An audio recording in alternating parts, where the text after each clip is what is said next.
Assalamualaikum warahmatullahi ta'ala wabarakatuh. Balik lagi di channel Indra Edu. Nah, dalam kesempatan kali ini kita akan belajar bersama lagi, yaitu materi mata pelajaran Ilmu Pengetahuan Sosial kelas 9 tema 2. Pembahasannya itu adalah bagian B, Interaksi Masyarakat abad ke-21. Sebelum kita lanjut kepada pembahasan, mari subscribe terlebih dahulu, like, komen, dan boleh share kepada rekan-rekannya supaya kita semua bisa menebar manfaat yang lebih banyak lagi. Adapun tujuan pembelajarannya setelah mempelajari materi ini, kalian diharapkan peserta didik dapat memahami materi tentang interaksi masyarakat abad ke-21. Selain memahami, tentunya kalian diharapkan mampu menerapkan dalam kehidupan sehari-hari. Mari kita simak materinya. Yang pertama, apa yang dimaksud dengan masyarakat jaringan atau network society? Apakah kalian adalah pengguna internet yang sudah tidak asing dengan kata netizen?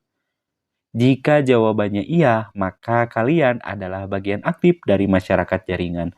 Jika jawabannya tidak, sesungguhnya kalian juga adalah bagian dari masyarakat jaringan tersebut yang terhubung secara tidak langsung karena saat ini jejaring komunikasi digital sudah menjangkau hampir seluruh wilayah di dunia.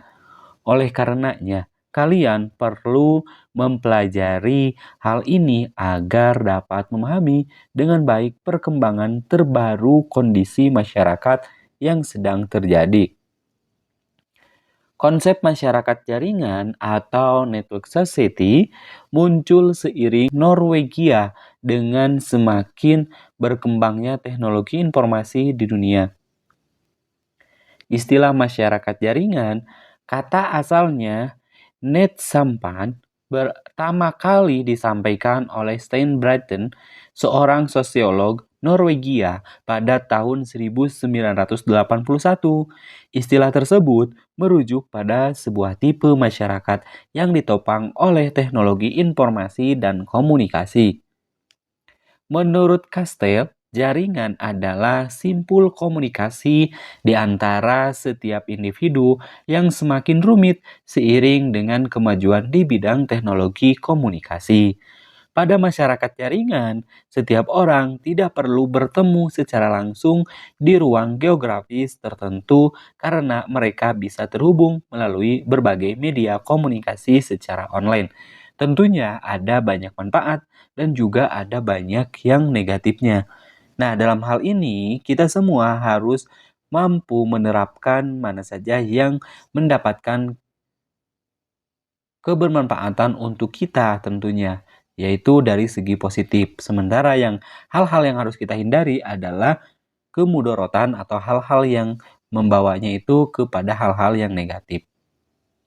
Nah, Jan van Dijk, sosiolog Belanda, menyebutkan bahwa masyarakat jaringan dicirikan oleh beberapa hal. Pertama, adanya individualisasi atau proses pemisahan individu secara fisik dengan orang lain karena intensitasnya terhadap media komunikasi seperti smartphone dan juga komputer.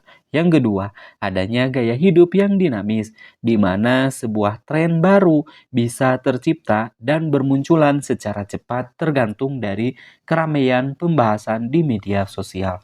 Yang ketiga, adanya jejaring koneksi yang tersebar secara geografis atau pemerataan akses komunikasi di hampir seluruh wilayah sehingga orang-orang yang ada di berbagai wilayah tersebut bisa terhubung satu sama lain melalui jaringan digital. Nah, tentunya berdasarkan sosiolog Belanda ini ada beberapa ciri gitu ya terkait dengan masyarakat jaringan. Nah, hal-hal tersebut tentunya mendapatkan manfaat untuk kita semua. Di antaranya yang pertama tadi bisa saling berkomunikasi yang digunakannya itu seperti di smartphone atau juga komputer. Terus juga yang kedua bisa tercipta dan bermunculan secara cepat tergantung dari keramaian tren tersebut gitu ya. Ada gaya hidup yang dinamis. Yang ketiga adanya jejaring koneksi yang tersebar secara geografis gitu ya dalam masyarakat digital ini. Oke, nah bagaimana menerapkan prinsip interaksi yang tepat di dunia digital? Tentunya seorang konsultan pendidikan di bidang teknologi merumuskan ada 3 prinsip yang harus menjadi pilar atau pondasi bagi interaksi masyarakat di dunia digital. 3 hal tersebut diantaranya yang pertama adalah respect, yang kedua edukasi, yang ketiga adalah protect. Nah, respect itu adalah saling menghargai. Maksudnya, interaksi masyarakat di dunia digital harus berpegang pada prinsip saling menghargai. Meskipun kita tidak langsung bertemu dan tidak mengenal secara langsung dengan orang lain di dunia digital. Bukan berarti sikap sopan santun dan saling menghargai tidak harus kita jaga. Nah, jadi meskipun kita berada di ruang dunia digital, respek atau saling menghargai ini sangat diperlukan gitu ya. Meskipun tidak bertatap muka secara langsung atau tidak mengenal secara langsung dengan orang lain. Tapi prinsip saling menghargai ini sangat diperlukan bukan hanya di dunia nyata, melainkan di dunia maya pun harus diterapkan.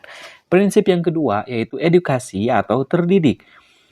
Setiap orang yang menggunakan internet harus memiliki pemahaman yang baik terkait apa yang sedang dilakukannya. Nah, dalam hal ini, dunia digital sebagai dunia yang baru harus bisa kita pelajari secara terus-menerus agar dapat menggunakan dengan tepat. Yang ketiga, protect atau perlindungan. Nah, di dunia digital kita harus saling menjaga keamanan agar tidak terjebak ke dalam kejahatan virtual. Hal tersebut bisa dilakukannya misalnya dengan menjaga keamanan kata kunci atau password akun di berbagai aplikasi termasuk di sosial media kita masing-masing dan menjaga untuk tidak menyebarkan informasi personal dengan bebas di internet. Nah, jadi ada 3 prinsip dalam menerapkan interaksi yang tepat tentunya di dunia digital dan harus dipegang oleh kita. Di antaranya yang pertama ada respect, yang kedua edukasi, yang ketiga adalah perlindungan. Di mana maksud dari respect ini, kita harus saling menghargai, harus saling menghormati antara satu dengan yang lainnya. Gitu ya, bukan hanya di dunia nyata, melainkan di dunia maya pun kita harus saling menghargai. Salah satunya ketika kita mengomentari di sosial media tentunya harus dengan kata-kata yang sopan, dengan kata-kata yang sesuai dengan etika, tata krama, seperti itu. Terus juga harus prinsip yang kedua adalah terdidik. Maksud dari terdidik ini, kita itu harus pandai menggunakan internet gitu ya. Pandai menggunakan internet tentunya digunakanlah sebijak mungkin dalam hal-hal yang positif. Jangan sampai dijadikan kepintaran kita itu untuk menipu orang lain, tuh ya seperti itu. Jangan sampai dijadikan seperti itu.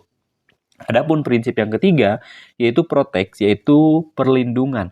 Nah, maksud dari perlindungan di sini kita memiliki sosial media kita masing-masing, maka di sosial media tersebut kita harus pandai-pandai menjaga kata kunci atau password. Nanti takutnya ada yang membobol atau ada yang membuka sosial media kita masing-masing dan ditakutkan juga ada yang menyebarkan hal-hal yang tidak sesuai dengan personal kita secara bebas di internet. Makanya harus ada perlindungan gitu ya. Jangan sampai kita menyebarluaskan password ataupun kata kunci dari sosial media yang kita miliki seperti itu. Baik, terima kasih. Sampai jumpa di video berikutnya. Semoga bermanfaat. Kami akhiri. Jangan lupa like, komen, dan boleh share kepada rekan-rekannya. Assalamualaikum warahmatullahi wabarakatuh.